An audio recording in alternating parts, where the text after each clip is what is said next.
बिस्मिल्लाहिर्रहमानिर्रहीम। अस्सलामुअलैकुम दोस्तों, अज असी गल करांगे डॉक्टर जोसेफ की किताब बड़ी सोच बड़ी कामयाबी दे सबक नंबर 4 आला सोच अपनाएं। मेरे दोस्तों, इंसान की जिहड़ी सब तो वड्डी कमज़ोरी है इंसान की अपनी ज़ात है, क्योंकि इंसान जिहड़ा अपना ख्याल जिन्ना रख सकदा है उन्ना कोई भी दूसरा इंसान उनका ख्याल नहीं रख सकदा। तुसी अपनी सोच नूं कमतर ना समझो, बल्कि अपनी सोच नूं तुसी वड्डा समझो।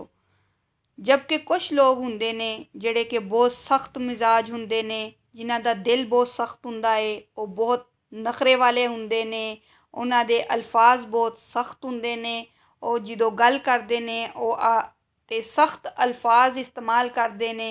असल च दोस्तों, वो लोग जिहड़े ने वो अपनी सोच नूं दूसरिਆਂ ਦੇ ਉੱਤੇ ਜ਼ਾਹਰ ਕਰਦੇ ਨੇ कि उन्हां दी सोच किवें दी है। लेकिन कुछ लोग हुंदे ने या कुछ इंसान हुंदे ने जिहड़े कि बहुत जिंदा दिल हुंदे ने, नरम दिल हुंदे ने ते हसमुख हुंदे ने, दूसरिਆਂ नाल अच्छे तरीके नाल गल करन वाले हुंदे ने। ਉਹ ਜਦੋਂ दूसरिਆਂ ਦੇ ਨਾਲ गल करदे ने उन्हां दी ज़बान दे विच मिठास हुंदी है, उन्हां दे लहजे दे विच नरमी हुंदी है।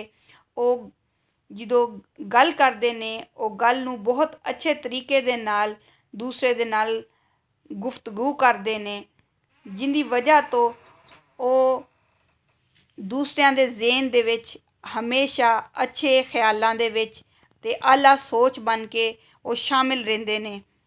मेरे दोस्तों, जिंदगी जिहड़ी है ना वो जिंदा दिली दा नाम है, खुशगवार है, खूबसूरत है। ते तुसी कोशिश करो कि तुसी अपने आप नूं, अपने दोस्तां नूं, उन्हां दे नाल तुहाडी सोच अच्छी होवे, उन्हां दे नाल तुहाडा रवैया अच्छा होवे। ते तुसी मैं तुहानूं इत्थे एक मिसाल पेश करां कि इस किताब दे जिहड़े लिखण वाले ने वो दसदे ने कि 4 नौजवान ने उन्होंने अपना कारोबार शुरू किया है। तो जिहड़े उन्होंने कोले 4 दोस्त ने उन्होंने कारोबार शुरू किया, तो उन्होंने कोले 3 जिहड़े दोस्त ने उन्होंने कमरे बहुत अच्छे ने, उन्होंने कोले सहूलतां ज़्यादा ने, उन्होंने कोले इस्तेमाल दियां चीज़ां जिहड़ियां ने वो बहुत ज़्यादा ने। जबकि उन्हों दा जिहड़ा चौथा दोस्त है उनका कमरा भी छोटा है, उनके कोले सहूलतां भी घट ने, उनके कोले चीज़ां भी घट ने, लेकिन वो कारोबार इकट्ठे कर रहे हैं। कारोबार दे विच उन्हां नूं काफ़ी मुनाफा भी हो रहा है, फ़ायदा भी हो रहा है, उन्हां दा कारोबार तरक्की की तरफ भी जा रहा है। लेकिन जिहड़ा वो चौथा नौजवान है उनके ज़हन दे विच एक चीज़ बैठ गई है कि जिहड़े मेरे बाकी जिहड़े 3 दोस्त ने वो मेरे तो ज़्यादा अच्छे जगह ते बैठे ने, उन्हां दे कमरे वड्डे ने, उन्हां कोले सहूलतां ज़्यादा ने। शायद कि मेरा जहन इन्ना कम नहीं करता, मैं इन्नी मेहनत नहीं करता, जिहदी वजह तो मेरे कोले कमरा भी छोटा है, मेरे कोले सहूलतां भी कम ने। वो हर टाइम ये सोचां उनके जहन दे उत्ते सवार रहिंदियां ने, जिहदी वजह तो वो अपने बाकी 3 दोस्तां तो हसद करन लग जांदा है। लेकिन जबकि वो ये भी जानता है कि उन्हां दा जिहड़ा कारोबार है वो तरक्की की तरफ जा रहा है।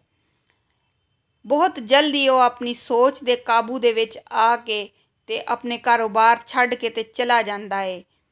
जबकि मेरे दोस्तों, अगर यही चौथा नौजवान ये सोच लेंदा कि साडा कारोबार अच्छा चल रहा है, साडे कारोबार नूं तरक्की मिल रही है, तो मैं कोशिश करांगा कि मैं अपने बाकी 3 दोस्तों तो ज़्यादा मेहनत करां ते बहुत वड्डा इन्हां तो ज़्यादा वड्डा कमरा हासिल करां, दफ्तर वड्डा बनावां, उहदे च सहूलतां ज़्यादा कर लवांगा।